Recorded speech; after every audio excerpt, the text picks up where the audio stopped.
warning, 2-minute warning.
Okay, ladies and gentlemen, if you'd find your seat, please.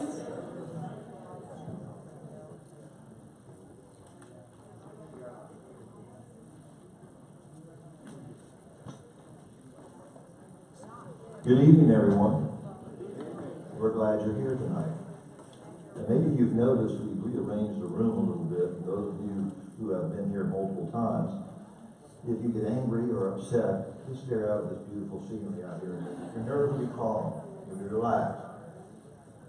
Seriously, I want to thank you all for coming for our April Community Resiliency meeting. This is our fourth one. I'm glad we're all here. I'm glad those of you who have been here for all four of them, thank you for participating in our community. Let me recognize some of my fellow elected officials here today, and some of our planning planning board members and neighborhood council. First, we have Commissioner Jake Sachs. Jake, wave at the crowd. Commissioner Randy Hartman, Randy, we have our school board chair with us tonight. Thank you, Linda Cuthbert, for being with us today. We have a former city commissioner in the audience, Jack Rasty. Jack, say hi to everybody. From our planning and zoning board, we have Herb Gardner and Steve Danskin. You guys want to raise your hands or say hi? Raise your hand. From our neighborhood council, we have Randy Herman and Fanny Hudson. You guys want to raise your hand, say hi? Our UC chairman is here, Bill Beaton. Bill, raise your hand. Thank you, Bill. We also have our city manager, Pam Brancasio. Pam. Thank you for being here. Assistant city manager, Colin Reshadot. Colin, thank you again for being here. We have so many staff members. I'm not going to name all the staff members. You've seen them in the last meeting. I'll just ask the staff to either raise your hand or say hi to everybody in the audience. We know who you are. Sitting at the table, just do that. Thank you. This year's long journey is just about 1/4 of the way done. Thank you for joining us and participating in this transformative process. Our community has really come together and we are listening. Ann is going to tell you how the process is working and what to expect in the near future, such as our joint meeting of the City Commission and Planning and Zoning Board on May 1st. You will see these meetings are already producing action. You're in for a real treat tonight with the experts here to engage you on education and training in our community. Please enjoy yourself, and again, thank you, New Smyrna Beach, for your participation. Thank you, Mayor. I'm Anna Hackman, Public Information Officer for the city. Thank you for coming tonight. I'm just curious, who in the audience, by show of hands, has been to all 4 of these events? Excellent. Thank you for your dedication to your community. I just wanted to go through the process and let you know how this is going and what we're doing with the information that you're giving to us. So in January, everybody who was here, we were expecting about 75 people. We ended up with about 200. Filled out a form, turned in their piece of paper with 4 questions. All of that handwritten information was transcribed into about 1,200 pieces of information. That information was then collected, vetted, keyworded, put into some graphs, and that information is all available to you. Everything I'm going to share with you tonight, all of this information is available to you, excuse me, on the city website, on the Coastal Community Resiliency resource page. It's all there for you at will to take a look at all the information we collected. So we took January's information, distributed it to you, distributed it internally to each of the departments that has those responsibilities so they can understand what your keywords were, things that you're concerned about when they are responsible for one of the topics that we're going to cover this year. And then that information we're sharing with our neighborhood council as well. And I'll tell you a little bit more about the neighborhood council process as we're developing that as we go. February, we had table captain sheets turned in. So we went from 1,200 pieces of information to approximately 200 pieces of information in 4 different categories. We distribute that as well on the CCR resource website. And we've taken that information, we've given it to our neighborhood council members. We are asking them to vet those topics, those suggestions, and they are going to have a workshop. We're hoping to get that scheduled in the next month. If you're interested, that'll be a public workshop specific to the topics from the February conversation. And that, once we get that scheduled, I will post that on our homepage and on our Facebook. So I encourage you to pay attention to the homepage and the Facebook announcements. March, we had speakers, we did our polling, and then we had question cards. So everybody who submitted a question card, and a few people submitted questions online in advance, every single one of those questions have now been answered by staff or by the Utilities Commission. It's a 25-page document with the questions and the answers. I posted it today on the resource page. So you are welcome to go under the March heading. The very last entry are all of your questions and all of the answers. If you were part of that group and you put your contact information, you will receive an email from me personally answering your specific question, but those questions and answers are open for public information, so all of that information is there. So tonight, we're doing this a little bit different every single month because we have different styles. We want to cater to you and how you might receive and share information with us. So tonight, our format is we have 4 speakers. They are scheduled about 10 minutes conversation. They're going to speak to you for about 10 minutes. And then for 10 minutes, they're going to answer your questions. On your table, you have note cards like this. If you have a question for a speaker, please write it down. You wave it in the air. Myself or Donna will come by and grab it. If you're so inclined, you're welcome to come. Put it in the bowl in front of the speaker that your question is for. We're going to take 10 minutes. We're going to answer as many of those questions as we can. And if you have a pressing question we don't get it to tonight, please let me know, and I will make sure we get your question answered, okay? So, you know that I mentioned Neighborhood Council Workshop. Look for that. Hopefully in the next week we'll square down a date. And then the May 1st joint meeting of the Planning and Zoning and the City Commission. So a lot of the suggestions, a lot of the things that we've been hearing, they're going to be on the agenda. The agenda is not out yet. So again, pay attention to the homepage on the Facebook, or excuse me, the Facebook and the city homepage. That agenda will be out, and we invite you to come to the May 1st joint meeting. It'll be here in the Brandon Center at 6 p.m. Okay, so thank you for coming. Thank you for caring so much about the city. We have an engaged citizenry, we have an engaged public, and we're glad you're here tonight. I'm going to pass it over to Donna Banks, our Community Resource Coordinator, and she'll introduce our guests. Thank you very much. I appreciate that. So the good thing about being a community resource person is that you do things for other people. And so when you ask people to do something for you, they say yes, right? And so this panel, their calendars were not the easiest to put together. And I do appreciate you guys taking the time to do this for us here in the city of Smyrna Beach. Our first speaker will be Joe Sullivan. He's with the Boys and Girls Club. I'm not going to do his bio, he can do that himself.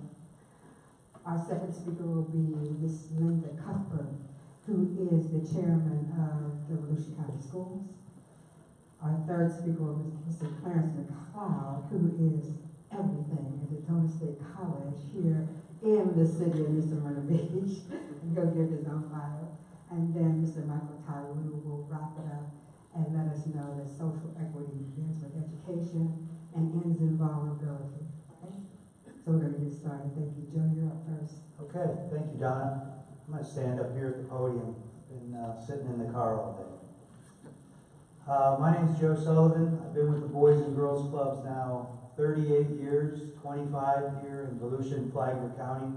How many people in the room grew up somewhere else in the country in a Boys and Girls Club or a boys club at that time? Yeah, where at?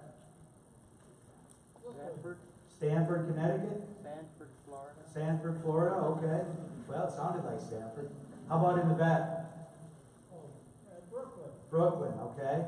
Back then it was just the boys club, right? Yeah, well, I grew up in the boys club in Minneapolis. Herbert Hoover, the Depression-era president, built the boys club that I grew up in. Was going to be a teacher, took a part-time job in the club. They sent me to graduate school. I got married and had a chance to move to Orlando. So my wife and I moved to Orlando. I ran the Pine Hills Boys and Girls Club for 4 years. And then there wasn't an organization in this community. So I just celebrated 25 years here. So really, thank you. It does say applause here. But we have 8 clubs right now. And boys clubs, boys and girls clubs have changed a lot from the time when I was a kid. When I was a kid, it was about gym and swim. It was about having fun and keeping us off the streets. Now we're about education, character, and healthy lifestyles. A lot of our kids are not active enough, they're not reading enough, and they don't know how to act like they should. The demographic of the family has changed so much now that almost half the kids born in this state are born to single parents. A lot of these single parents are working 2 or 3 part-time jobs to make ends meet. So we hear it from people all the time that because of who we are, because of what we do, we keep them from falling into homelessness. And we're really just three things for kids. We're a program, a place, and people. And a lot of club directors really develop good relationships. I asked the mayor, my director here of 10 years just retired. I wanted to make sure he wasn't getting me here to have you guys come out with the pitchforks for me. But we're going to miss Neil a lot. He's going to fish for a while now after 10 years, and he's going to come back and help me out. What is the most important time in a kid's life? Anybody? Adolescence? Yeah, well, really the most important time in a kid's life is after school. Whether they're 8, whether they're 10, whether they're 12, they're going to make their own fun, they're going to get into trouble. So really that's what we do. Between the school and us, we hope we can keep a lot of kids on the right path. Our club in New Smyrna here is very fortunate to have a lot of tremendous partnerships. We moved to the fire station in 2007. I was fortunate to speak at Aretha Bell's funeral, and she was the champion for our club in this community. But we have a group of folks that come over from Coronado Methodist, about 22 of them. They tutor our kids. We have a group from St. Peter's that comes over and does some repair work to the club. The Rotary Club meets there. There's an A+ committee that helps us out there. So the city of New Smyrna Beach has been a great help, a great supporter of our Boys and Girls Clubs. But again, how many people in this room were not born in Florida? Yeah. You know why I say that? Because my mom raised me by herself, but we had uncles, we had neighbors. 2 out of 3 people that live in this state were born somewhere else. We just became the 3rd most populous state. We just passed New York. But guess what? 14% of the people in Florida were born in New York. So, this is where we live now. And I really think, I wasn't expecting such a crowd. The annual report is out there. If you don't have one and you need one, please get with me. But, we're there to make a difference with kids. We're here to reach out to people in the community. Either give us, money's always good, but we need time, we need expertise. We're in an old fire station there. We run about 50, 60 kids through it a day. And again, a lot of these kids might fall through the cracks if it wasn't for us. So I know we're going to be taking questions there. I sat next to my school board member here, and she's got notes all typed up, and I got here late and wrote a few things down. So do I have to take questions written, or can I take them from the crowd? Does anybody have something written down that they'd like to add? No? Boy, you're a tough crowd. There we go. Yes? Do you offer a summer camp? Yes, we're open from 8 a.m. to 6 p.m., and we charge a little something for it. About 5% of our revenue comes from fees. So that's why I dress like this. I got to ask people for money most of the time. It's on a sliding scale. No one's ever turned away due to inability to pay. So really that's what makes us different. We're there for kids every day. They can all afford to belong, and this is all we do. We're not a health club. We're not a branch of law enforcement. All we do is kids. Thank you. I still don't see any questions there. Any questions? Yes? Where is this fire station located that we're at? 813 Mary Avenue. It's by Pettis Park, Mary and Myrtle.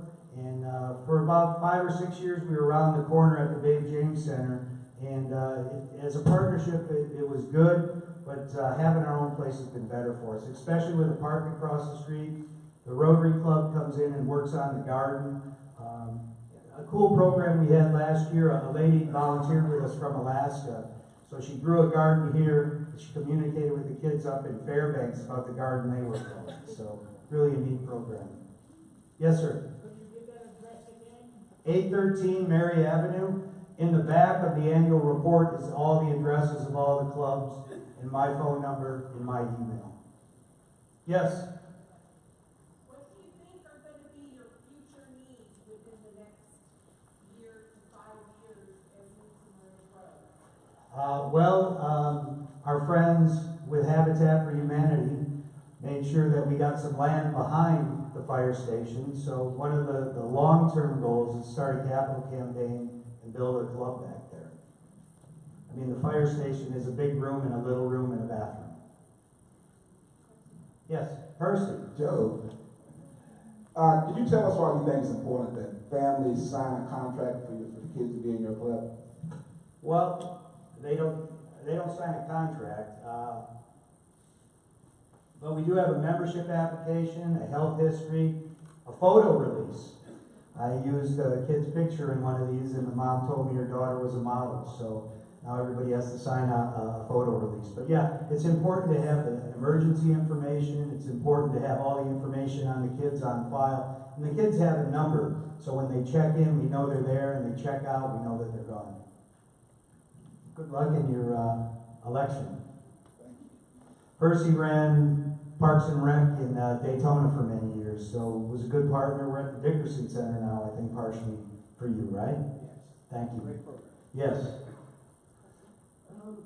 I was just looking, I didn't read the whole thing, but apparently there's a total of 9 clubs, Volusia and Flagler combined. Well, there's 8, and then an administrative office. And I was looking at some of the figures. Is there a breakdown of, in the 8 clubs, not 9, and the figures of close to $2 million, is there a breakdown of how many kids total are served in the Volusia Flagler? Yeah, there's a... And how much, basically, from what does it work out to per child? Yes, if you turn over a couple of pages, you'll see the breakdown of membership by kids, by club. And, you know, at $2 million, we can do this a couple of ways. We had 1,600 kids in the club last year, about 450 to 500 every day. I'm going to walk over here and show you what I'm talking about. Yeah.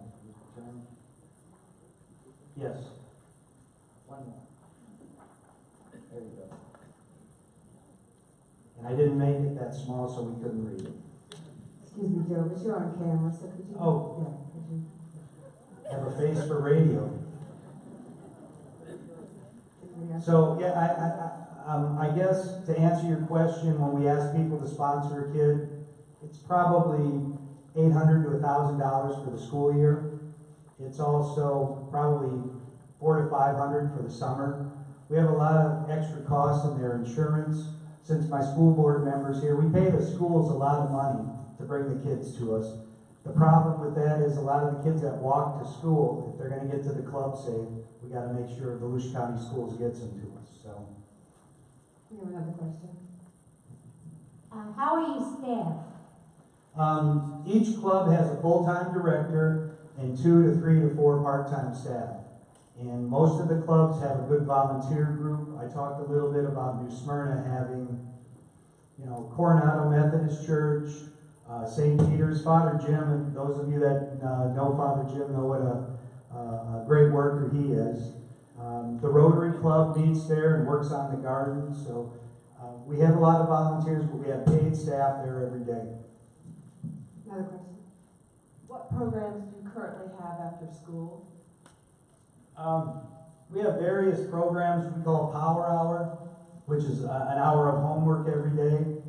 We have a Smart Moves program, which is a skills, mastery, and resistance training. It's a prevention program to teach kids to not go along with the crowd, to say no to things. We have a lot of special programs too.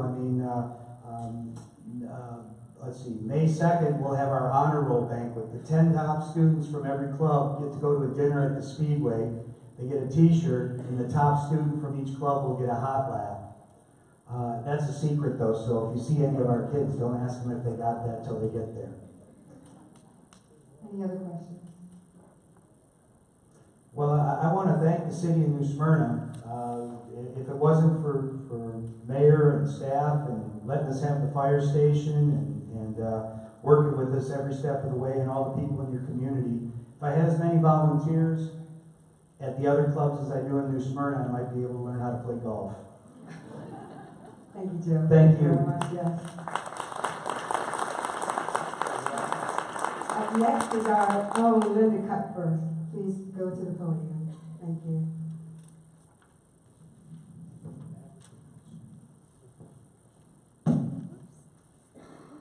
Good evening, everyone. I'm Linda Cuthbert. I've lived in Volusia County since 1986. I brought with me my two daughters, 3rd and 4th grade, who went to Chisholm. While teaching at New Smyrna Beach High School for 26 years, I'm sure I've had quite a few of your children in class. I know Mr. Grassi, I have, not only his daughter, but as a student, but also as a cheerleader. And of course, Mr. Audie, who's his famous son, who's just always, every time I talk about him, always makes me smile. So I'm very much embedded in the community. It's very important that we have really good schools, whether they're elementary, middle, high school, public or private. Volusia County schools accept all students, regardless of academic success, religion, race, social, economic, or medical abilities. We work to ensure that all students are provided with high-quality standards, aligned instruction in all courses on a daily basis. This is the foundation to ensuring equity for all of our students.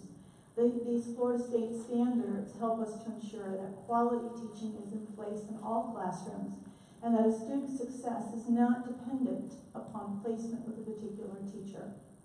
Currently, the district has employed 2 minority specialists who travel the county who work with schools, families, and students to achieve equity. We identify students who are eligible for level 3 courses. Those are AP, honors, dual enrollment, ACE, and IB courses. These encourage their enrollment in these more rigorous courses in order to meet the mathematics and the English written and the reading requirements that are so necessary to meet our digital demands of a new world. Because even if you're a machinist, whether you're an electrician, a car mechanic, or a professor, or a teacher, everyone has to work with digital tools. We work with families and these students to highlight the benefits of these enrollment courses.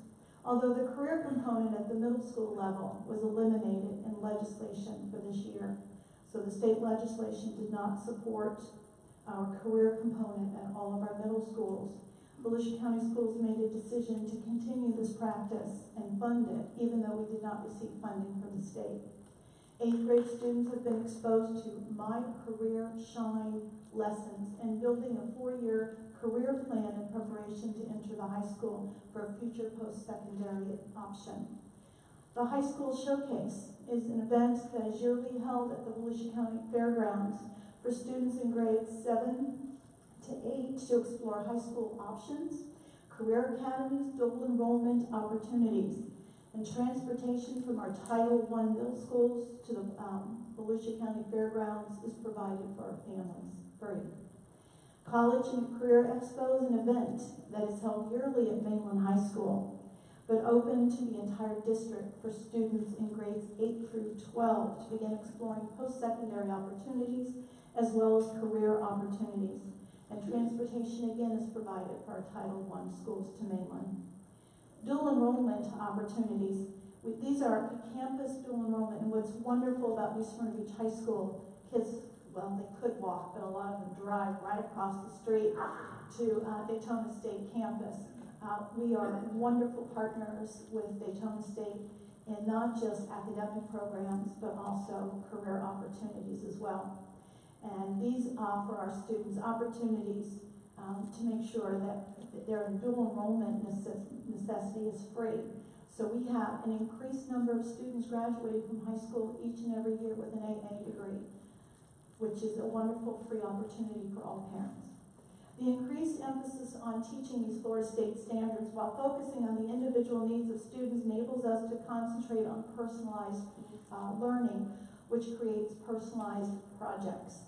So this work-based learning is always important. We call it the capstone project that they have to complete their senior year. There's a first annual job fair for seniors in partnership with Career Source of Flagler, Volusia counties. April 23rd at Atlantic High School. So if you have a senior and know a senior who doesn't know what he wants to do, we're having a career fair as well as a job fair at Atlantic High School on the 23rd. April 26th at University High School. So we're doing one on the east side and one on the west side. It's from 6 to 8 p.m. If you would like to secure any positions or have any questions, I do have contact information, and that would be Kelly 80 at our school district. I can give you the phone number and extension if you see me after this.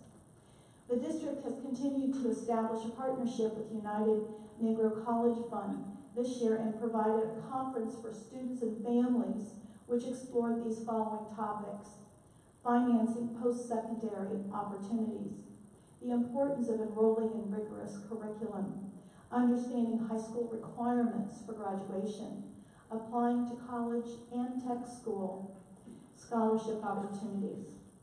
We offer so much to our students. It's important that we understand that New Smyrna Beach High School is a very unique gem in this county. We have all of southeast Volusia. There are three elementary schools in New Smyrna. There's Coronado, Chisholm, as well as Reed Patillo, one middle school and one high school. So New Smyrna has 5 public schools in its boundaries. Edgewater has 2. Oak Hill has a charter school. There's a charter school in Samsula. And then also we have, part of my district also is the southern part of Port Orange. But what we do is that we offer extended day programs. When I moved here in '86, there was an experimental extended day program begun by Libby Ferguson. I don't think I could have taught at the high school if I had to pick up my children at 2 o'clock. It enabled me, who started working at $17,000, single with 2 children, enabled me to work. Had I had one more child, I would have qualified for free and reduced lunches. That experimental program has now grown to almost every single elementary school we have now has an extended day program. Most of our schools are staffed with a clinic, and it's with a nurse or an LPN.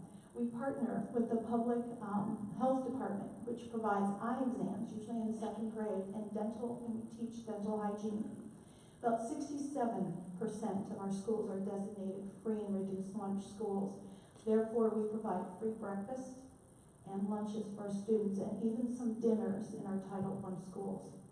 A very dedicated, humane alumni group and community have created and now sustain Kudos Unhooked to assist the housing of our New Smyrna Beach High School unaccompanied teens, which is to have been part of this from the very beginning to now a house, which is around the corner from the high school, is so extremely proud of this community that surrounds our children. Our unselfish, hardworking Southeast Volusia community overwhelmingly donates hundreds of thousands of dollars in scholarships to our graduating seniors. What this community does for our seniors is just astounding. I'm so very proud to be part of this community. We are committed to replacing Chisholm Elementary while preserving its history for generations to come. We must continue to teach why we got where we are today, for them to understand and appreciate the trials and tribulations of those who have gone before us. Volusia County has partnered with the city of New Smyrna to offer the municipal stadium to all athletic programs, boys and girls, to have a safe, beautiful place in which to play football, baseball, soccer, and run track. We shelter our citizens. All of our citizens are welcome. Every single one are welcome to our schools during weather emergencies. This is our way to say thank you to our community who has always supported our schools. We are responsive to your concerns, and we try earnestly to meet the needs of all of our students, from whatever family or community our students come from, whatever they believe in, whatever their political, religious, social bent, whatever ability they have or don't have, whatever they may look like, they are welcome. Thank you. Other questions? Thank you very much. Linda, I have a question. Let's discuss the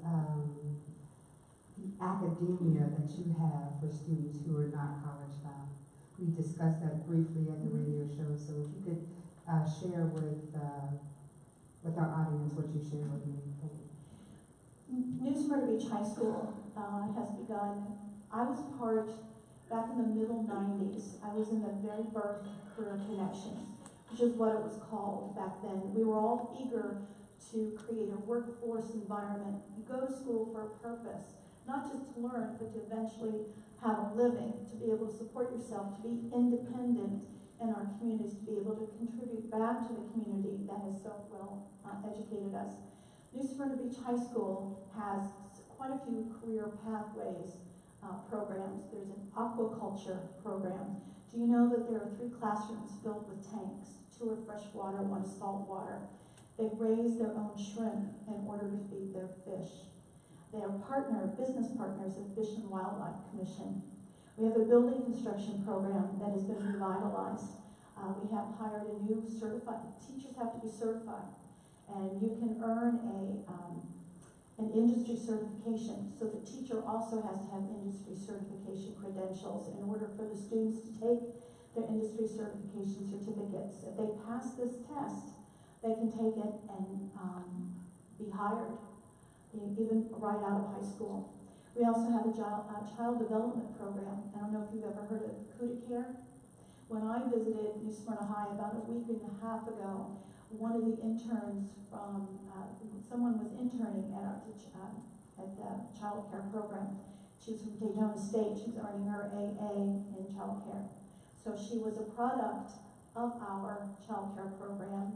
We went to Daytona State, fully equipped, very much aware of what was going on, and then coming back to our school to do our internship program. We have a digital video production program. They work with a lot of the business communities. I think they worked with the city of Edgewater to create a video.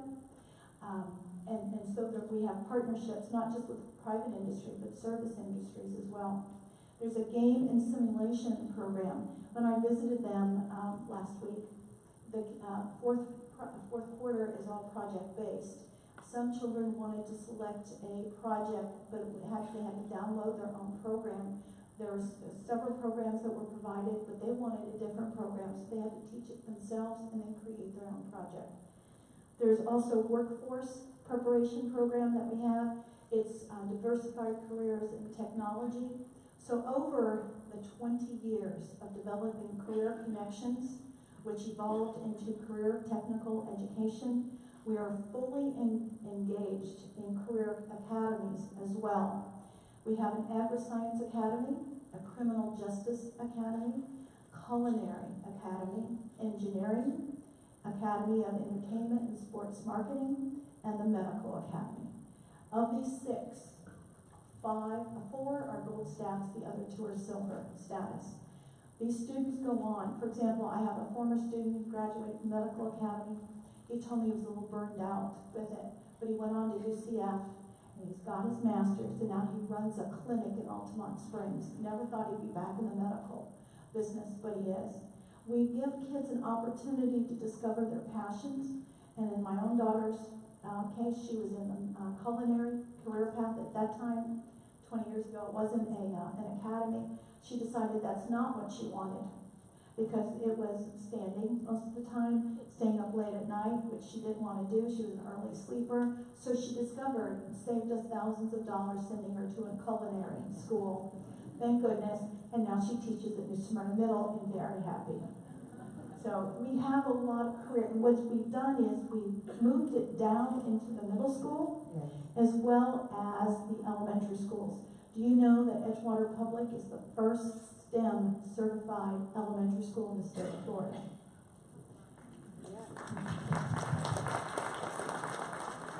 So STEM, which stands for science, technology, engineering. I call it English myself. And I also want to say manufacturing, but it's math. So there are lots of acronyms, as well as STREAM, which the A stands for the arts. We are putting project-based learning and personalized individual learning with all of our students. The iPads that we purchase are only a tool that our students can use to personalize their own learning. We don't want to monopolize them, but it's a tool for them to develop their own learning. Project-based learning, I love that. That's exactly where we should be. You have a question? You're gonna wait? My crossover. Okay, who was first? Who had hand up first? You? Okay, I'll come to you. This question is probably for you and for Daytona State. I am a former vocational supervisor for the state of Georgia. And one of the things that we were able to do and what we did to increase the attendance and increase the opportunities for exposure was articulation agreements with the high schools. And you mentioned a lot of dual enrollment, but not every student will have a program that they are interested in offered in the campus across the street. Daytona State offers programs at each of their branches, and not every student here at New Smyrna Beach can afford to have a car to allow them to attend another branch. What can be done to encourage articulation agreements that means that children do not have to have vehicles, but will have the opportunities to take the college classes, and particularly in the career base, at their own location, rather than having them dependent on having a vehicle? A lot of it's done online, so students, they can do virtual learning with Daytona State. And we have Mrs. Weems back there who's in charge. We're on the Volusia for vocational classes, some, but also we provide a bus up to the ATC in Daytona. And it's just getting kids to get involved and get up there. So we do offer a bus, free of charge. Mr. Clarence McCloud will have more information on that.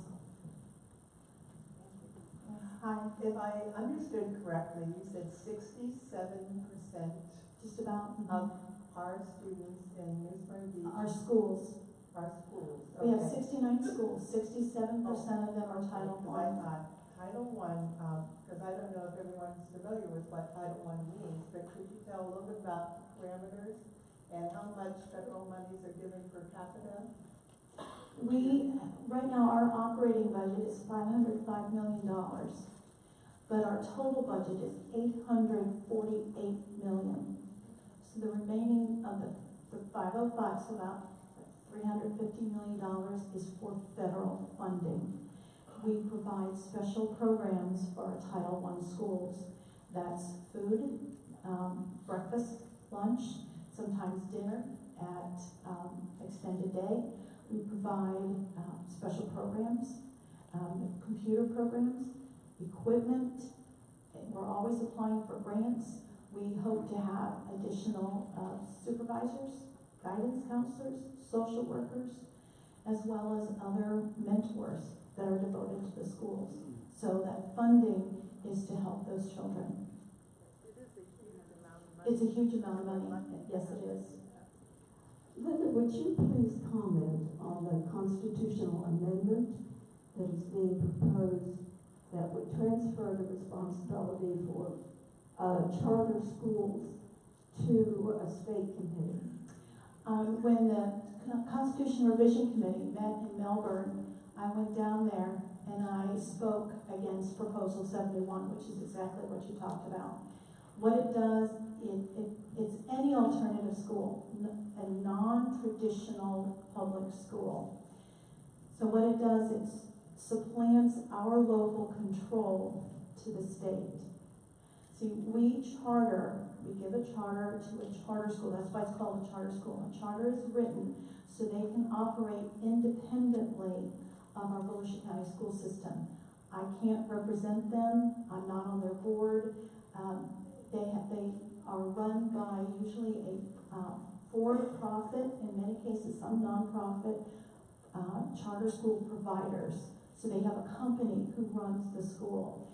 They have their own administration, their own rules, regulations, their own school boards. I think it's very important that we keep local control because it's only the local communities who are aware of what's going on in those schools. The state doesn't know our community. Right now, we control, the school board, 5 elected officials control only a little under 12% of the budget. We have over 90 mandates from the state. The proposal is to shift more control to the state and less to us, so that we almost our jobs are moot. So it's important that we know, and I believe in school choice. I have 3 grandchildren at New Smyrna High. I have a grandson at New Smyrna Middle. My 2 daughters graduated from New Smyrna Beach High School. And I have 2 grandchildren also at Seabreeze High School. It's very important that whatever you decide to do, wherever you decide to send your children, you have every right to choose where you want to go. But make sure you investigate all what you're getting yourself into. Make sure you tour the school. Make sure you interview the principal. Understand how they're being funded. Look at the facilities. Check everything. Make sure your child is safe and secure. And that's what's important, but please choose wisely. And it's very important. I had a neighbor who wanted to send, instead of sending the student around the corner to that particular school, wanted to send his son to another school because one was an A rated and one was a C rated. And I said, don't take the ratings to heart.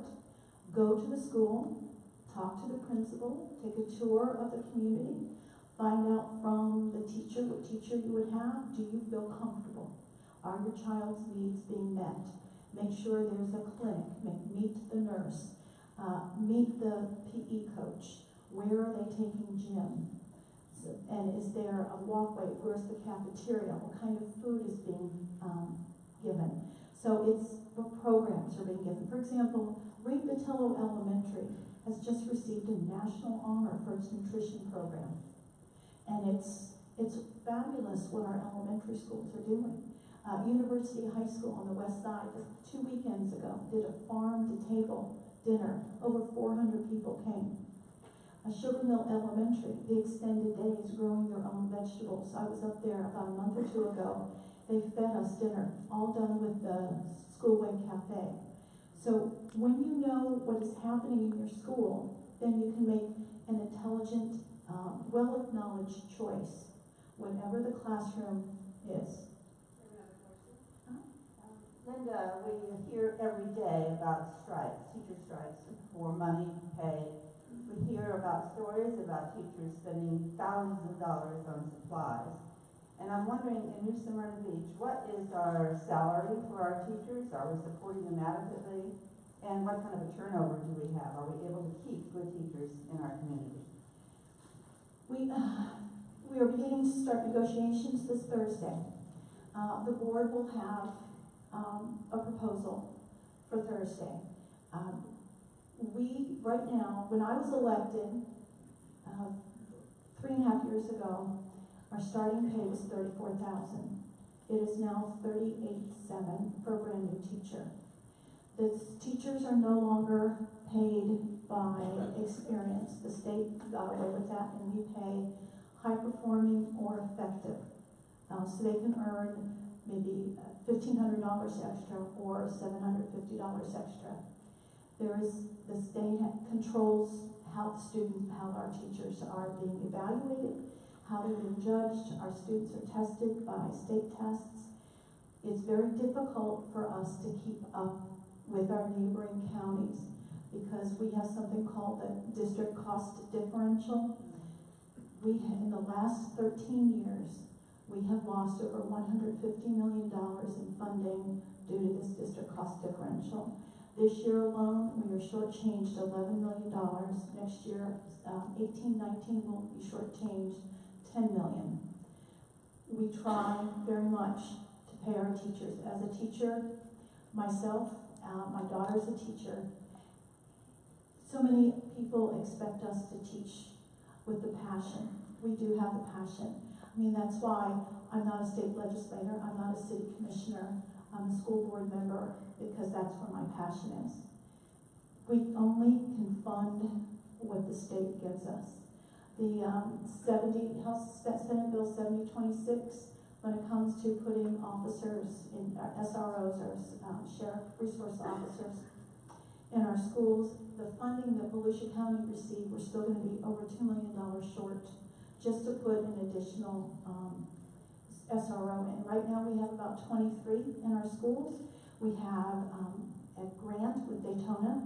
The city of Daytona funds 50% of those SROs. For us to add an SRO in every school that the state is expecting us to do by August 1st, it would cost us $4,050,000. So we were only given around $2 million. So somewhere we have to find $2 million. Now, does that affect teachers? In a way, yes. In a way, no. Because the money that is being given to us is categorical. We are told we have to spend the money that we receive for that for our SROs.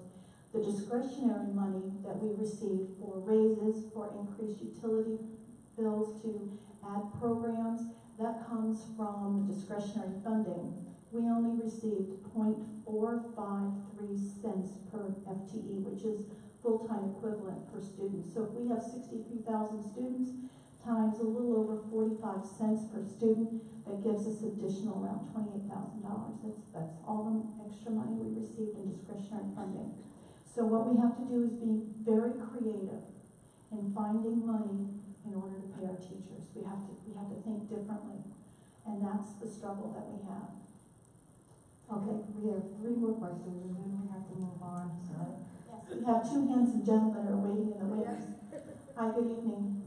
Linda, I know there's a national conversation going on about making middle school cell-free zones. And I know that's been conversation going on during the day. And I'm wondering what's the discussion been in Volusia County? We haven't had a whole lot of discussion about that right now. Parkland took a lot of that away from us.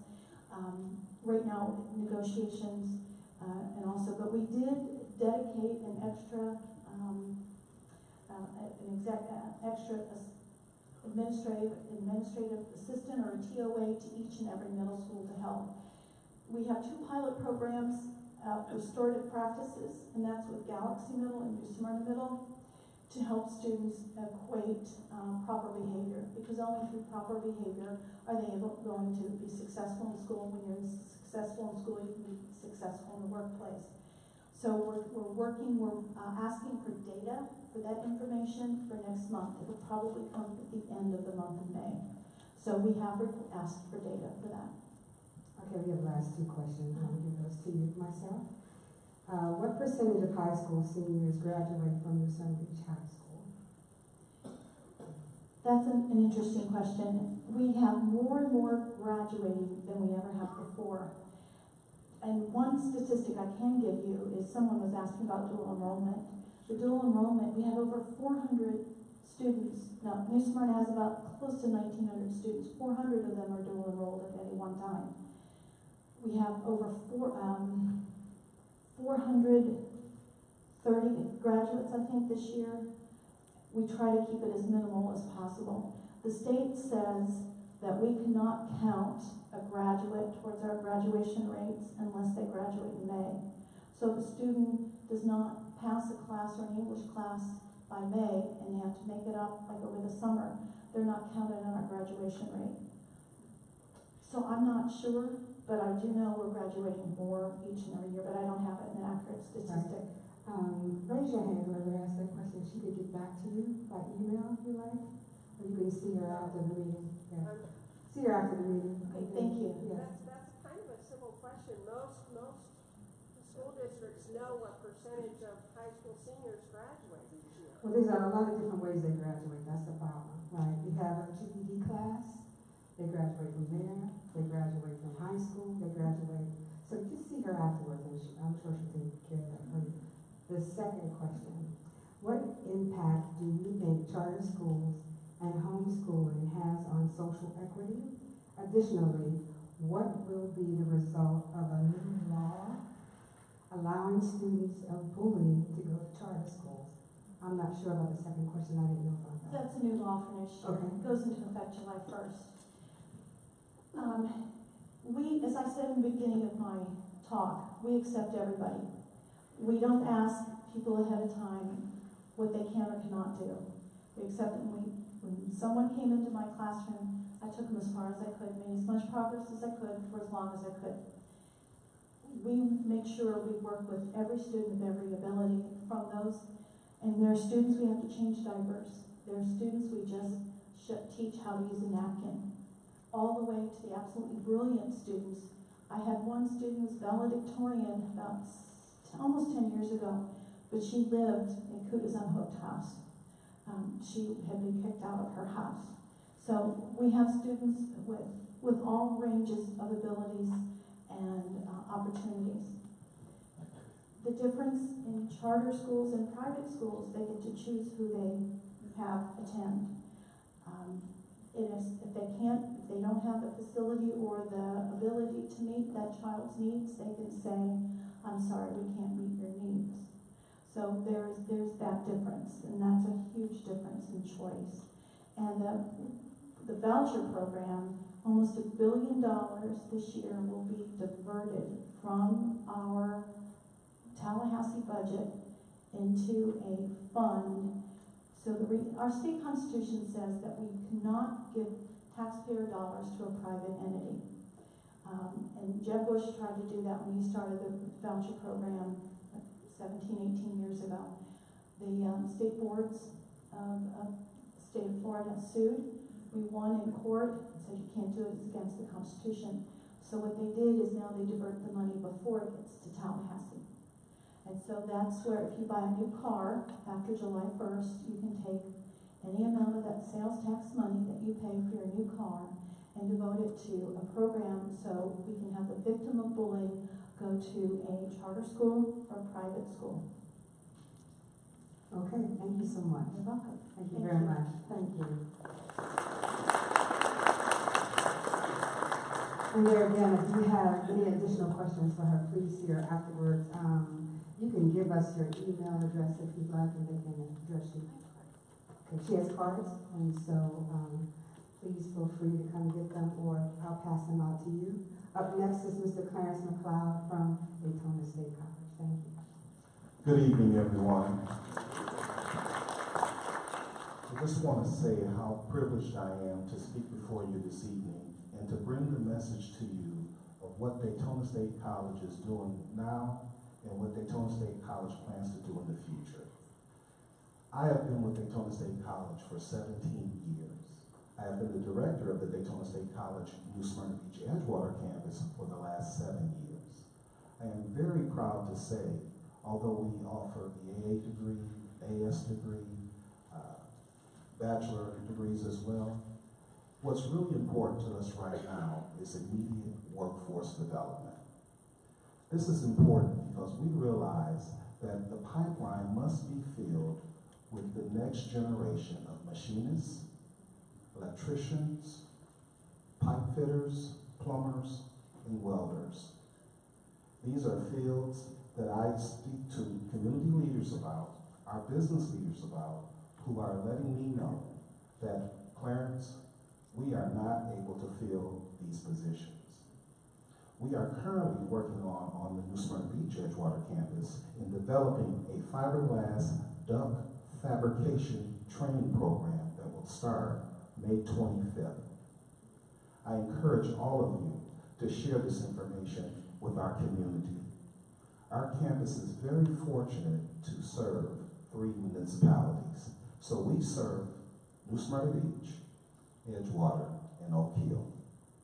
We align our services with these municipalities with the endeavor of making sure we prepare the next stewards that will take over these vocations that so badly need the next generation of machinists, HVAC, welders, plumbers, and pipe fitters. I welcome the opportunity to have you visit our campus. Join me in talking with the business leaders that I meet every day who remind me of what Daytona State College should be doing for this community.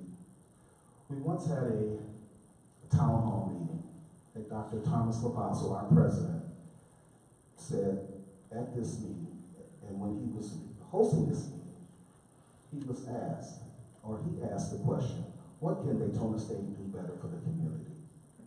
I'm here to ask you, what can Daytona State do better for our community? We realize that every student will not want to earn an AA or a 4-year degree, but we also also realize that in our communities, we need to create opportunities where individuals can make a living wage. We know how important that is, and we also know how important it is for our students at a very young age to understand it's okay. There's a wow factor. It's cool being a machinist. Today's machinist is not as it was when my grandfather was living. If you visit our Advanced Technology Center, and by the way, we have 7 campuses. We have a campus in Flagler, the Flagler Palm Coast campus. We have a campus in DeLand, in Daytona. Of course, we have our best campus in New Smyrna Beach, Edgewater, I have to say that. We have our Daytona campus. We have the News Journal Performing Arts Center, where we have wonderful performing programs that are given. And we also have our Advanced Technology College, where all of our vocation programs are housed. I like the fact that we are talking about and talking with our business leaders. The business leaders in this community, they are waiting for me to be able to answer the question of where the next group of machinists is coming from. I've spoken with them, and they've let me know, Clarence, how are we going to fill these positions? I just spoke with a group of parents today at Indian River Elementary School, the Head Start program. The gentleman asked me, well, what are you guys going to do about it? Are you going to set up apprenticeship programs? And I said to him, this is what we want to do.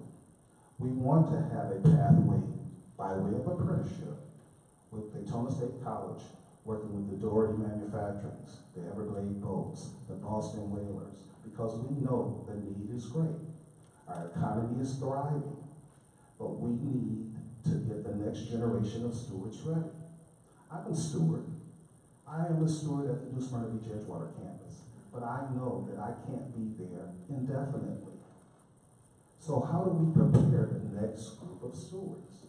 We do it by having the help of the individuals that are sitting in the chairs in this room. You all can assist Daytona State College in informing those students how cool it is to be a machinist, how cool it is to be an electrician or a plumber. And think about it. How many of us have called a plumber to our house, and before they even look at anything, you have to come up with that service call fee? That's amazing to me. Now, I have colleagues in this audience this evening, and they've come to support me, but they know already, and they've shared with me, and they know I want to be in lockstep with our president. I want to be in lockstep with Dr. Cheryl Weems, who is the AVP, the Associate Vice President over our continuing ed, workforce development, and adult ed programs. And I want to be in lockstep with Erin Ledoux, who is over our Women and Men Center, where we provide opportunity for our students to have food, because we know we have quite a few students that are homeless. On our campus in New Smyrna Beach, Edgewater, we have students that are homeless, that are couch surfing, that are in need. So for our Women and Men Center, we provide grab-and-go lunches, they provide clothing for interviews. We do everything we can to support the students who may not be getting support anywhere else. Many of you I know in this audience, and I know how diligent you are and how dedicated you are to wanting to see the next generation be successful. Your taxpayer dollars have paid an unbelievable amount just to improve our campus. North of $1.5 million was spent to renovate classrooms, add new technology, to make our campus more inviting to the students and to the community. You know, a colleague told me, you know, Clarence, amenities don't make enrollment, but it sure doesn't hurt. I even invite all of you to visit our campus, your campus, 93 beautiful acres. We have a wonderful bike walk trail adjacent, butts up right next to our campus. If you haven't been on that trail, please do so. And before I forget, I want to make sure you understand that we have an open house on this Saturday on our campus. The first time since I've been with the college that we've had one on this campus on a Saturday. I realized that Saturday was a better day to have an open house because during the week we're all so busy. New Smyrna Beach High School, as Linda mentioned, we have a great relationship with New Smyrna Beach High School. I just had one of our enrollment specialists tell me today, she said, Clarence, our dual enrollment numbers are just unbelievable.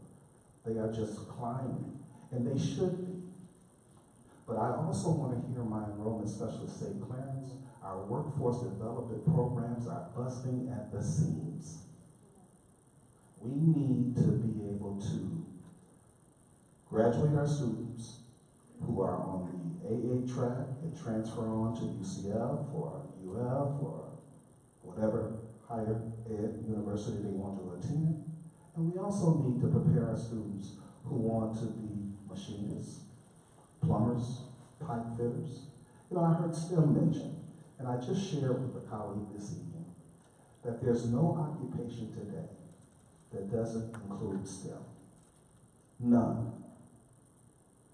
A machinist is using science, technology, engineering, and mathematics to accomplish his task or her task.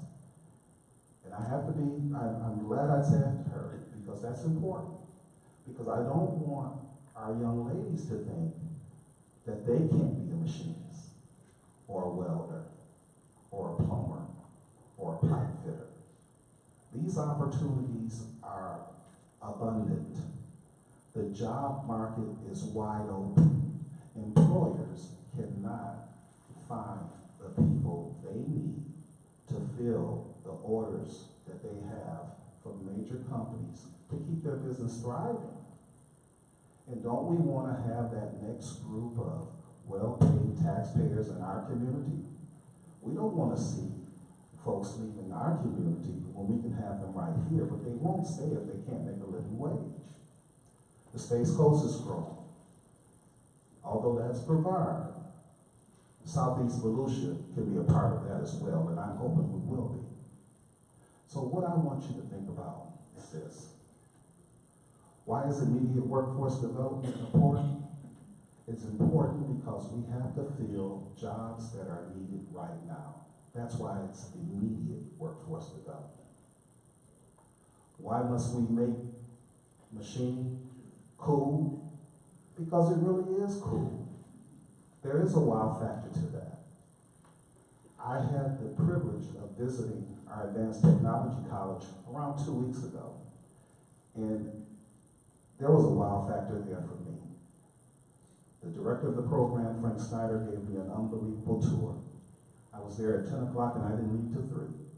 And I left there thinking, I want 3 Tormac portable machines on the New Smyrna Beach Edgewater campus at $18,000 each. And I have to figure out a way to convince the president of our college to purchase those 3 machines. I know Dr. Williams hears me and she'll probably say, Clarence, I don't know why you brought that up. I'm not going to even look over her way. But it's important for the community to know that the college is really trying to answer the call of our business leaders. You know, I know it's important for us to reach out to our students, but I also know this. It's important that we reach out to our business leaders. I want to ask any business person in this room, what are your needs? And I want them to tell me, Clarence, we need 15 machinists. I want them to say to me, will you provide an apprenticeship opportunity for these students if we train them? That's what we need. We need to be aligning our services with our businesses in our community in Southeast Volusia. We also need to continue to have our AA programs. We have a great relationship with UCF. It's called the Direct Connect program. Student is given an advisor from UCF in their second year, getting ready to finish at Daytona State College. So we want you to say to us what we can do better. Tell us how we can improve. That question needs to be answered all the time, and you need to ask that question all the time. I welcome your asking me, well, why don't you all try to have machining on this end of the county? I welcome the opportunity to talk about how can we do better with transporting our students. If it is from here to the ATC, what can we do to make that easier for them? Our students should not have any barriers when it comes to education and training. None. No one should say in this room, or no one no one we know should be saying, I don't know how I'm going to pay for school. You can get the funding, the students can get the assistance. All we need to do is point them in the right direction. You send the students to me. If I don't know the answer, I have a bevy of individuals who are quite intellectual when it comes to figuring out how to strategize on assisting our students. We would be doing our students a disservice if we don't provide every opportunity we can provide them to get immediate training in workforce development.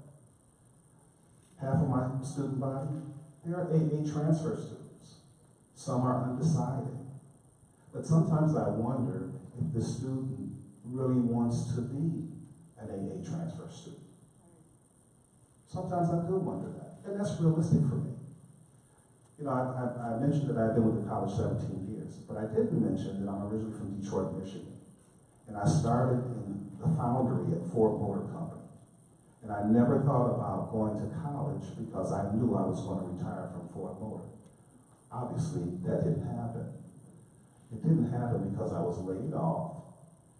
I thought I was going to get called back. And most of my friends that did get called back, they didn't get called back until 5 years later.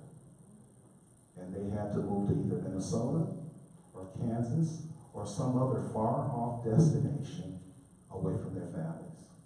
They even invited me to join them in Minnesota in hopes that I might be able to talk to a union steward to maybe get back on, and it never happened.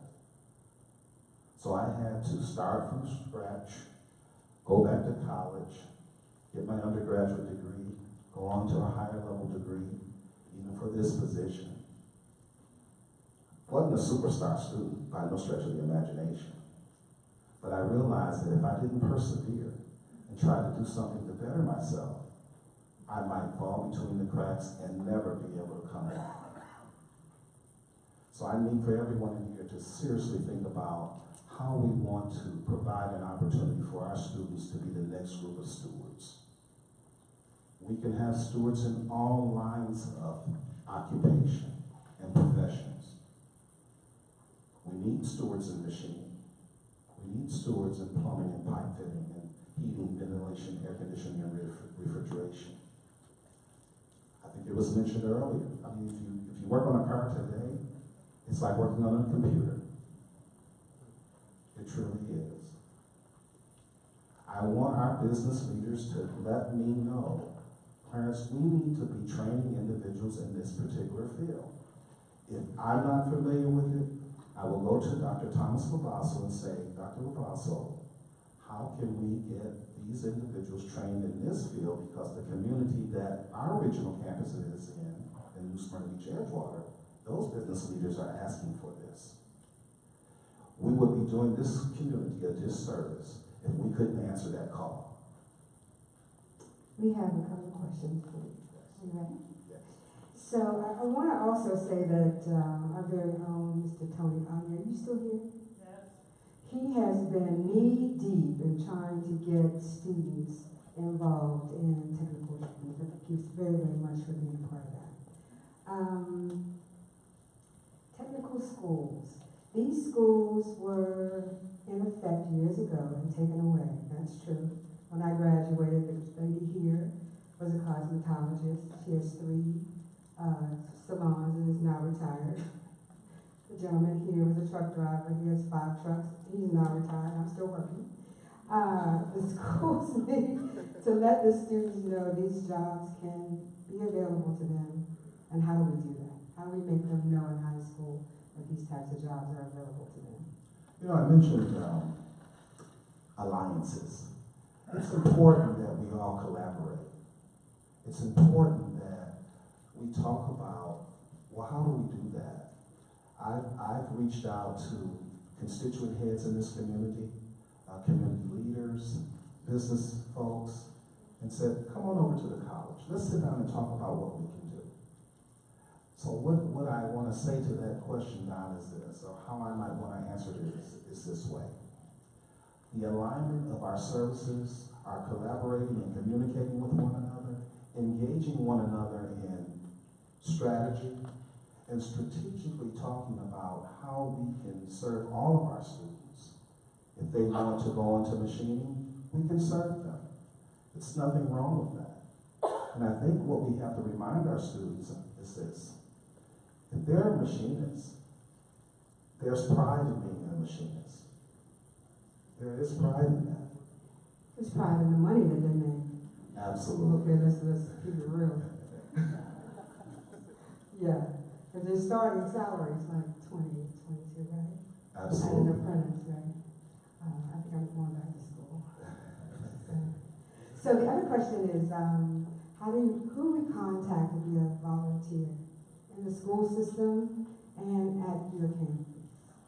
At Daytona State College, the process is you can contact our admissions department, and they will work with the individual in getting them vetted to be a volunteer in a specific area. That is what they want to do. If they want to volunteer on my campus, there's someone at the Daytona campus that will work with them in getting their paperwork vetted so that they can work with our students. Because as you well know, we have dual enrolled students on our campus. And as minors, we have to be mindful of making sure that individuals that are volunteering with our students have passed the vetting process. So the level 2? It is a level 2. Okay, that's a level 2. So that means higher than level 1. Yeah. So the other question comes from Pastor Pete. It's kind of lengthy, but that's what you do when you're a pastor, Mike. One thing you mentioned about for business owners, child care, early childhood development. We're always looking for workers. Seems like the last 3 years it's been tough keeping qualified, trained individuals. So I'm not sure if people are, sometimes, you take a college course just to take a college course to get a credit. But we're finding out, I'm finding out these past 10 years of being here, that it's very difficult to find qualified people. We've been advertising and putting the thing out, so we'll get in touch with you. So as a business owner, we're looking for those people in those classes. We have positions all the time, pretty much, but it's hard to keep them. Second thing, from the private sector, noticing I ran into a problem. I had my students from 6th grade to now. We're going into our 6th year, and they're ready now to go to be dual enrolled. I called over to get the information and was told that they would have to pay $100 per credit. Again, that's a deterrent, and we're talking social equity. Here's my concern: if it's free for public school, they're charging the private school students, but yet some of the private school students are part of the voucher program, which basically means you have public school students who can afford to pay and go for free, but you will have private school students who can't afford to pay, have to pay. Yet they're at private school because of school choice and the way they learn. To give you a real quick example, I have a young lady named Haley who has been working diligently. She came to me in the 6th grade or 3rd grade level, and she's currently right now ready to be dual enrolled. But her grandfather's on a fixed income. He's retired, and he can't afford to pay, and the scholarships that we get is not enough to cover what she has to do for private school, as well as go be dual enrolled. So we're having to be creative and create more scholarships, when once again, there are probably other students who are being able to go for free, and the colleges are offering, I guess, that ability. But the articulation agreement proposal that I received said that we would have to pay. So I'm just wondering if there's something that can be looked at, maybe from the standpoint, I understand what private schools and yada, yada, yada, but at least from the standpoint that if the family's income is such a nature that even the private schools, we're willing to take, the scholarship, which hope y'all know that's not nothing. And I know it's a double negative, but that's exactly what it is, nothing.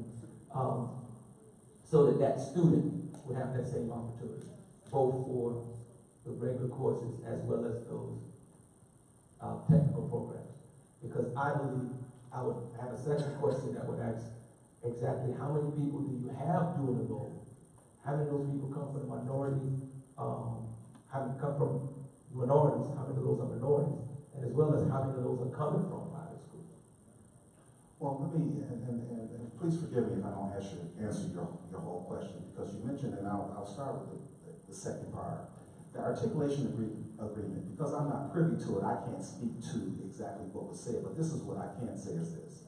If there has been a conversation and you have seen an articulation agreement between yourself or your organization and Daytona State College, that there may be some things that could be talked through, I would be more than welcome to be the liaison person between that conversation and the president of the college to see what can be said, what else can be said about that. Now, of course, that decision does not lie with me, but I surely would not want to have this conversation with you right now and not be able to go back or have a second conversation with you about, well, why can't that be done? And you may have already asked that question, but I would be more than willing to volunteer my time to try to, again, talk with individuals that you've been meeting with regarding how that can be more acceptable to you and the individual that would have to pay. Maybe there are scholarships that the college can offer. Maybe there's a pathway where there's an opportunity, because one thing I know for sure, Daytona State College is not trying to not enroll students. So we do want to enroll students. Maybe there just needs to be a little bit more drilled down conversation about how it needs to be. And I don't know if you've already had that conversation, if you've gotten an articulation agreement already and it's kind of spelled out how it will work. But I do want to have that conversation with you beyond this conversation we're having right now. Now, getting back to I think your first part of the question was, and can you repeat that part? It was about, was it dual enroll? Well, I had to do an enrollment, just wanting to know the cost for that, students receiving. Also, with the child care. The child care. Back to the child care. We offer child care training at Daytona State College. So I absolutely can speak to the chair of that department, let them know that you're in need of hiring good people. And that can be the beginning of your having a pathway of individuals who have been well trained, who are well qualified, that can come right into your program and serve very well as instructors in your program. We have an excellent program. The last part of that was, are you aware of the graduation rate or how many minorities are actually in the dual enrollment program? I heard a number of someone said earlier, 400. How many, and I didn't know where to ask that, so this might even be for Linda, but are we aware of what that breakdown is by demographics? How many people specifically are taking advantage of this from your lower income type families as far as dual enrollment? I can't give you a percentage, but this is what I can tell you from walking around on my campus. We have minority students that are in the dual enroll program. Now, of course, there's a criteria that all students must meet to be in the dual enroll program, and I'm not saying that excludes anyone that may be from an underserved population, but that number can be gotten for you. We want to make sure students know all of the options they have as far as being a dual enrolled student. The one thing I would always want to think about when thinking about dual enrolled students is that the student has to buy in. The parents are already buying in because they realize that, hey, you got an opportunity here to go to get your AA degree at no cost to you except for the cost of your books, if I'm not, is that correct? Pay for everything. Yes. The school district pays for the books and the tuition. So what we want to do then, when it comes to our underserved population or our minority students, we have to do our due diligence in making sure parents understand the advantage that student could have in getting this accomplished. Getting their AA degree before they even get their high school diploma. All of our dual enrolled students who complete the program earn their AA degree. I mean, it's a couple of days between getting your high school diploma and getting your AA, but it does actually happen. And we do have, again, not being able to give you a percentage, we do have quite a few minority students who are taking advantage of the program, but I'd love to get that number to you as well. Okay, so none of these people live in Alaska, right? They all live and work right here. So if you have questions, please, if we did not get to those questions this evening, please give them a call, go by the school. Well, I don't know if you want to come by the school, but give them a call, send them an email, and they'll be sure to answer your questions. Thank you very much. And you can come by our campus in Daytona. You can come by my campus anytime. Very good, thank you.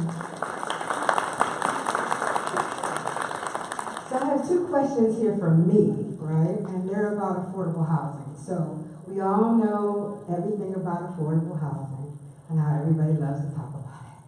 But we're not going to talk about that tonight. So we can talk about it between Teresa and Rosemary and myself. If you guys have any ideas about how we can develop affordable housing for this community and everybody kind of be okay with it, we would love to have that conversation. Would we love to have that conversation? Very good, thank you. And so if you want to have that conversation, dbanks@cityofnsb.com. We're glad to have a conversation. We need your input. We'd love to have it. Up next, Michael Tairu. Give him a hand.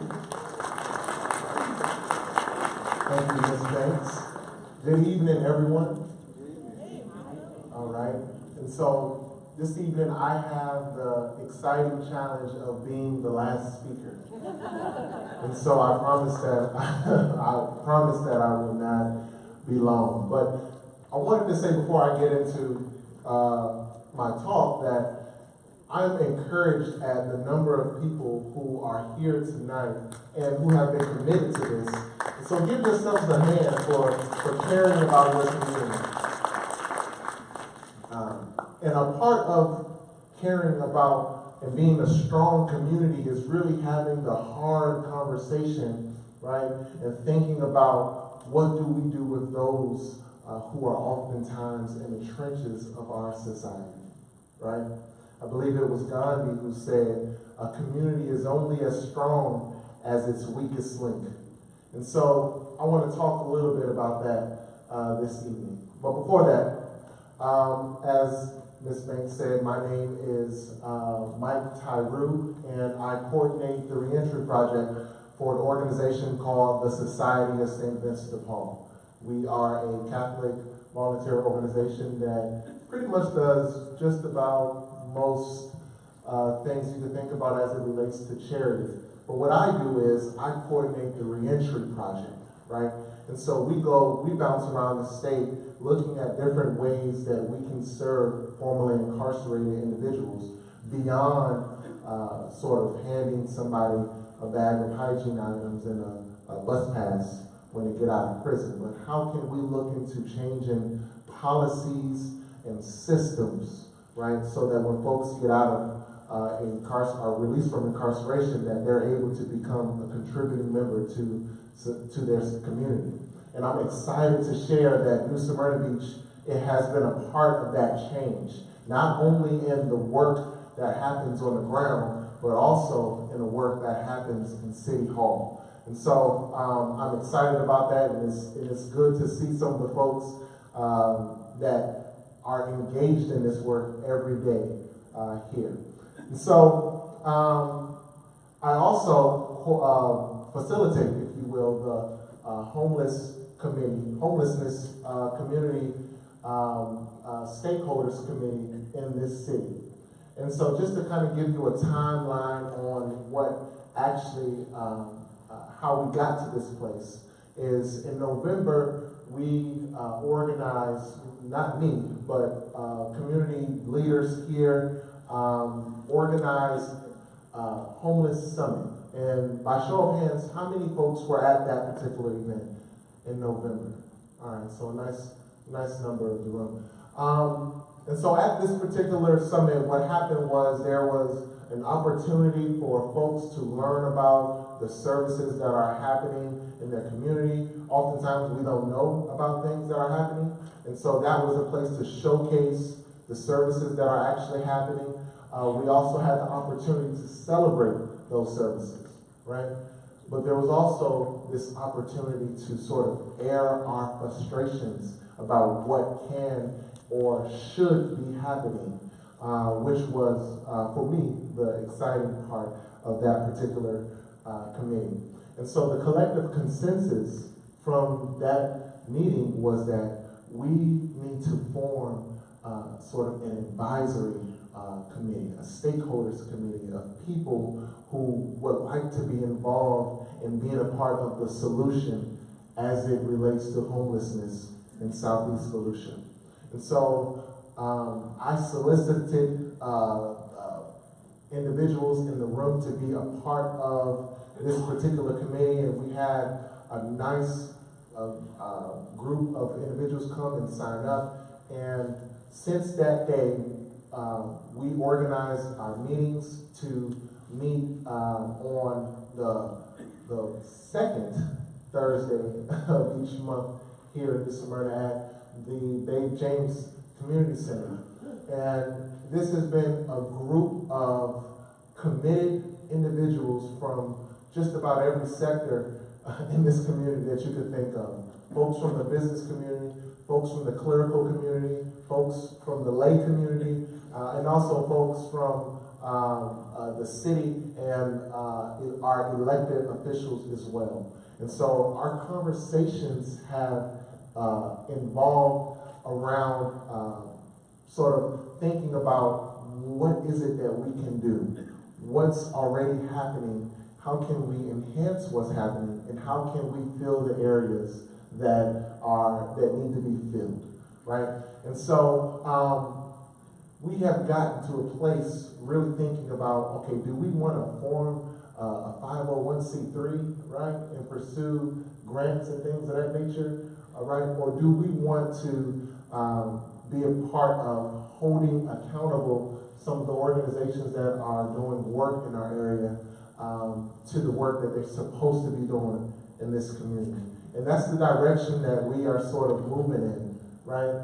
And so through our own research and our own talking to individuals and networking, we have found that there are a number of groups that receive funding, whether it's from Washington or from Tallahassee, that are supposed to be doing work in Southeast Volusia, right?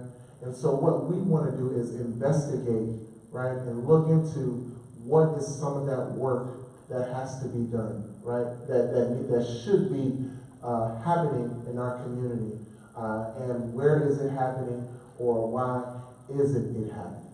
And so, I mean, all in all, we want to be a part of the solution again, right? We hope to be the group that not only proposes sustainable and novel and creative solutions to homelessness in Southeast Volusia, but we also want to be the folks who have boots on the ground. And so I'm going to stop right there, and I'm going to solicit questions, and I'm going to put this out there. I'm not the expert in homelessness, and if I get a question that I cannot answer, I'm just going to direct it to Ms. Regis Sloan, who is the expert in homelessness. Raise your hand, raise your hand. And so I did have a question from a lady that you cannot answer because you are not familiar with the gentleman who sits on Canal. And so to the person who asked this question, it will be answered by the police chief during public safety at the next meeting. So I will give him this question and make sure that it is addressed, okay? So, all right, we're on the road. I love that. I just give that to the chief.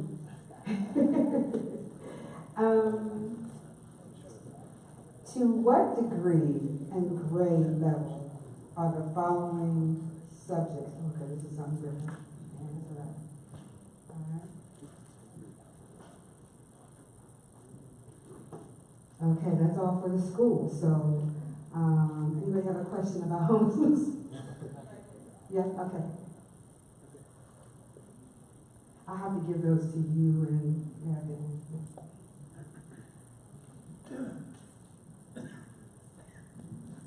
Mykal, can you explain a little bit about why we feel that we're not getting what we say our fair share of the money to help the homelessness, to help the homeless people here? Can you sort of tell them how we found out they weren't getting their money? Just explain it a little bit. So, and you can stay there with the mic, Donna, because. Okay, she says she knows. So. Oh, she knows? Yeah, you need to answer the question. Why you gonna put him on frustration? You know the answer, and let everybody know what the answer is. In January, the last week of January, we did what is called a point-in-time count. And it's a 24-hour period, 2 days, and it's all over the whole nation. And we go out and count the homeless people. My husband and myself volunteered. We went out the first day. We had a gentleman come from the Salvation Army to help us, and they gave out these very nice packages to everyone. They had food in them. They had water. We went out into the camps. We spoke to as many people as we could. We only had like a 3-hour period, so we didn't get very far. We counted about 20 people. The next day, we were supposed to be at Ellen Chapel, and we showed up at Ellen Chapel. 2 other people showed up to help, and no one showed up from the Homeless Coalition, where we were supposed to be getting these items to give out to the people. No one showed up with any of the surveys that we were supposed to do. I had a couple left over from the day before, so I asked the secretary at Ellen Chapel if she'd make me some copies. We did what we could. So, all in all, we have, from what I understand, we have 120 to 150 at any time possible homeless people here in the area. And we only counted 20. So that's what went in, was 20.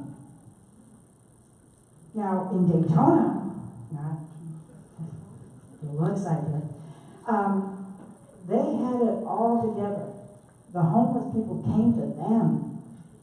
They had trucks set up with all the things they were giving out, and they came to them because maybe the word got out. I don't know how they do it, but we need to find out here how to do it so that we can count and we can get our fair share. And that's why we're not getting our fair share, because we're not being counted. So I became quite vocal to anybody who would listen, to people from the city and the county and wherever I went, to let them know that we are not being counted and we need help here too. So we're hoping that next year our point-in-time count will be much better. And a part of our frustration in our committee, and they're in our committee, is that Southeast Volusia is being ignored, right? And a lot of the attention is being shifted to the east side of the county, right? The Daytona beaches and, that side of the county. And so if there is going to be work done, it needs to be, and it's supposed to be done in the entire county, it should be done in the entire county and not just in the sort of one area, if you will. So I have a question about resources.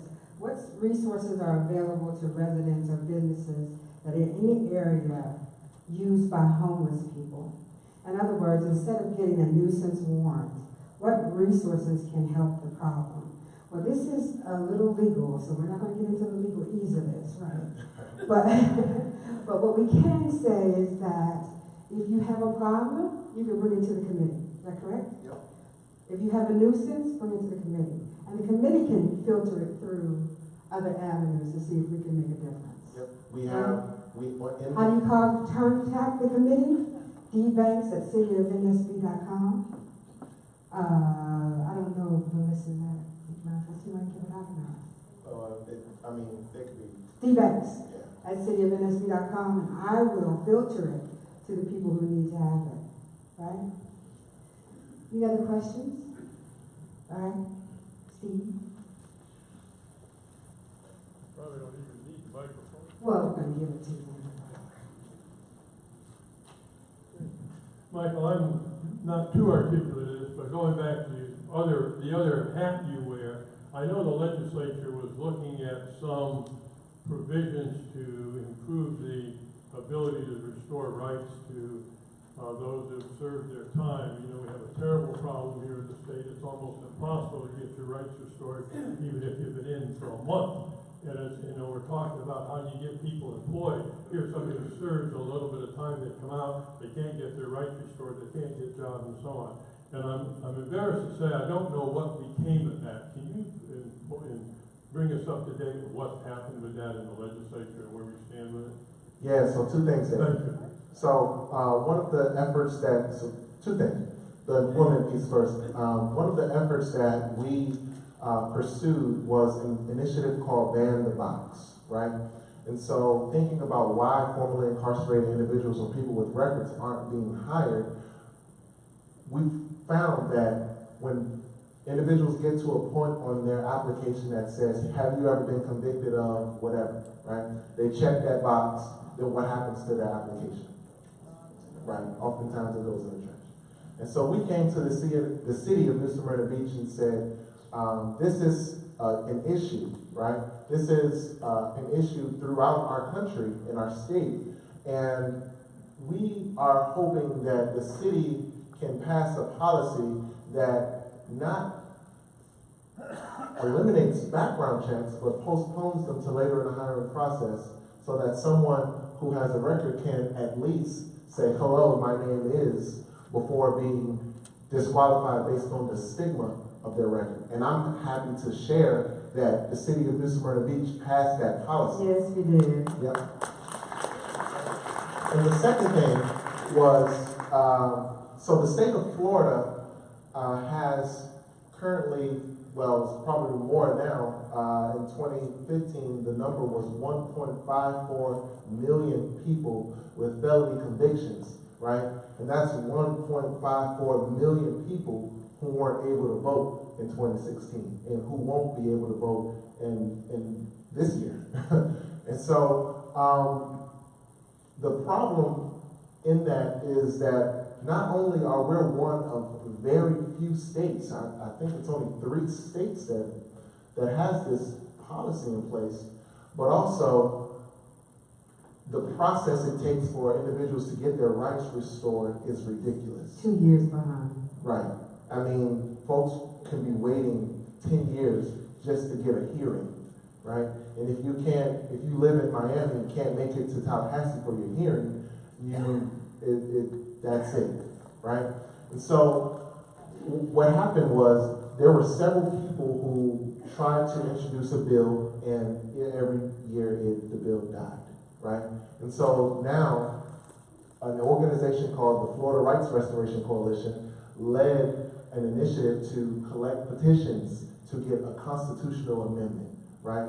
And so the exciting part is that they reached the number of signed petitions to get this on a ballot for this year.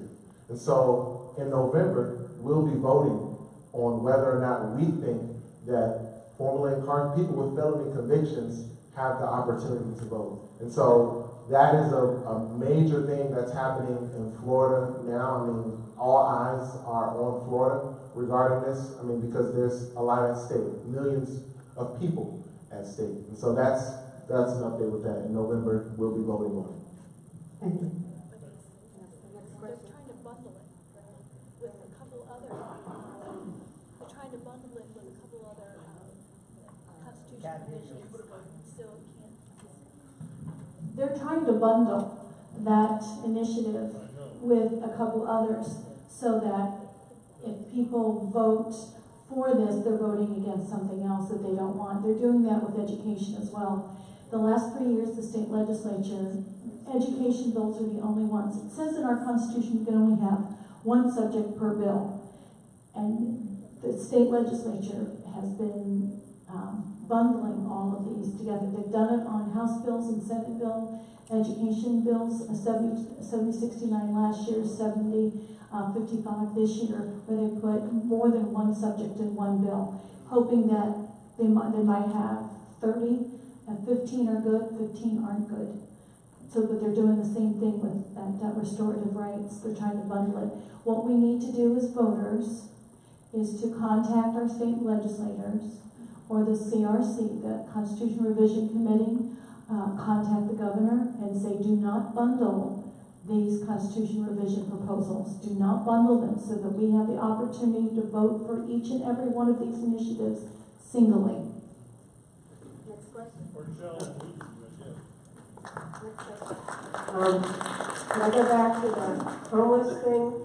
I just wanted to ask, and I don't know if they still do it, but there was a point in time in Key West, which is still the state of Florida, and a big tourist drive, that they actually had a program in Key West for the homeless that they would buy you a one-way bus ticket to any other state but Florida. And that kind of solved part of their homeless problems. Have you ever heard of that? Has that ever been discussed here? Versus, you know, building the thing out by the county jail that the hardcore homeless probably aren't even going to go to.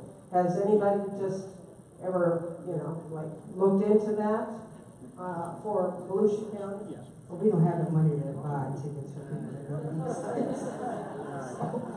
And that would, right. So I've never heard of that. Right. I'm not saying that Key West, you know, didn't do it. I haven't heard of that in this community, and I don't think that that's an issue. That's something that the folks in this community would be willing to do. It's almost like trying to dump, you know, a problem on another community as opposed to actually dealing with the person who's suffering because they're a member of this community. And what we do have to understand that most of our homeless people have connections here in this community.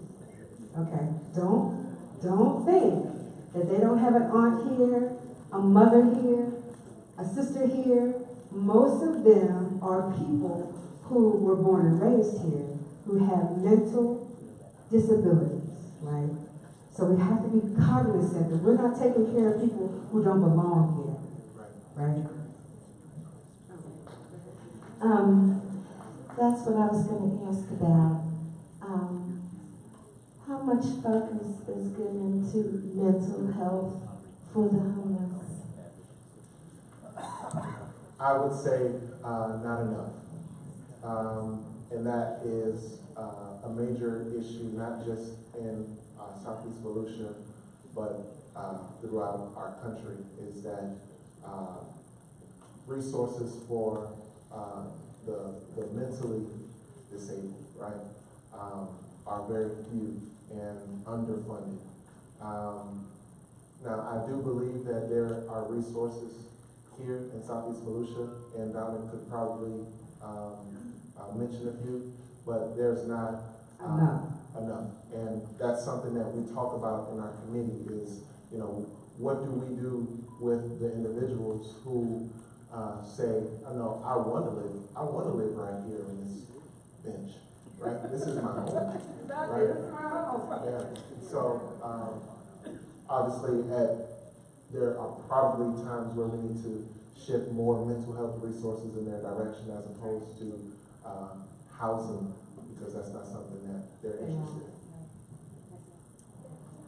While I'm familiar that there are halfway houses and badly needed here in our county, and I'm glad that they are operating, I wanted to know if you were familiar with the Sunrise Hotel, or Motel, I guess it is, on 44, West 44 Canal Street, and if this was in fact a halfway house, or is it a shelter for sexual offenders, or what is the premise for that operation?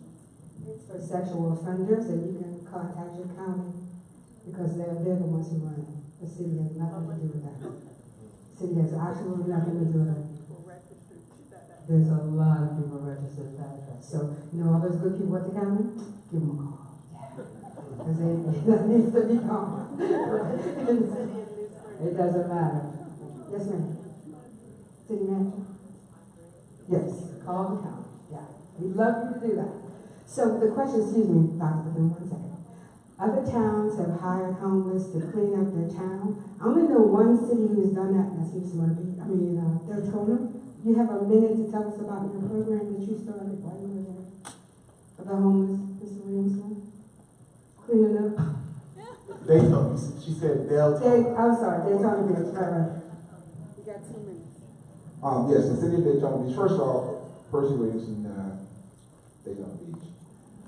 The city of Daytona Beach did in fact hire a number of homeless, and they basically go throughout our business community and our parks to pick up paper.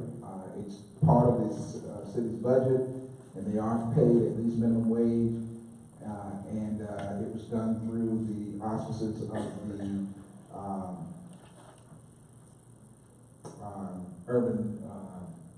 the homeless society.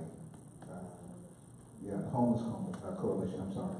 So there are unique ways that it can be done, but it has to be a collaborative effort with the city and a number of nonprofits to make it happen. So the homeless heads rallied around it, and it's something where you bring public-private entities together to take care of a social equity problem. Thank you. They all have really bright orange shirts, and they're out every day cleaning up the community. So it's something we can really think about doing. Dr. Film. The mental health issue is a really serious and big issue. At Daytona Beach, we handle and do a transitional house. We get residents all the time that have medication issues because they're homeless, so they can't get their meds. And the system that they're told is in place isn't really in place. We've had people who go and get their meds and then are put back on the street. So now they've got psychotropic drugs and they're back on the street. That's a big issue. And nobody is really doing anything with that. At Daytona, we'll send people to other places.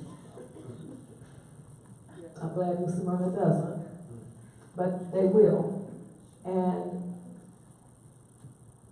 it's a problem that in Volusia County is growing. It's not getting better. And there are a lot of children on the street, teenagers, by themselves. I know we have probably a few hundred at Daytona that I see on a regular basis. What do we do? Because what we're doing isn't working. I'll just say in the city of New Smyrna, you can eat here every day if you're homeless, right? You can have a hot meal every day. You can get your prescriptions paid for. You can get a bus token. You can get food. You can get clothing. You can get, it's a nice place to be homeless, I'm telling you. Yeah, it's a nice place to be homeless. But let's not forget that they are residents. They have residency here. They have people here. They have family here. So don't think we're dealing with strangers, because we're not. And we got to wrap this up. You want to wrap it up for me, Mykal? Thank you all for welcoming me today. And thank you all for coming. We appreciate it. Yes. So just a couple quick reminders that we're going to see you next month. We're going to cover public safety. So I invite everybody to come back. If you filled out a card that was not answered, I will give that to the speaker that you indicated that you're looking for an answer from. And East Coast Current dropped off extra copies. There's an article about social equity on page 34 if you want to take those magazines with you. Thank you very much for coming. We'll see you next month.